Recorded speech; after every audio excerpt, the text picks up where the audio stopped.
To replace batteries in Tascam DR10L, just go at the back right here and open the cover, and you will find a single AAA batteries inside.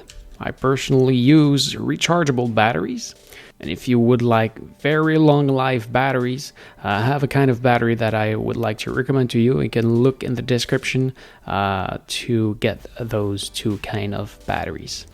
At the end, you put the negative side of the battery, which is that one, on the spring inside. Close the cover, and you're done. So this is it. Thank you for watching. I hope it helps. If yes, please make a thumbs up. If you have any question, please ask in the comment below. I may simply answer you, or even maybe make a video just for you. So don't forget to subscribe, and what you do see back there is from my main channel, so please come take a look at this right there. Thank you for watching again. See ya!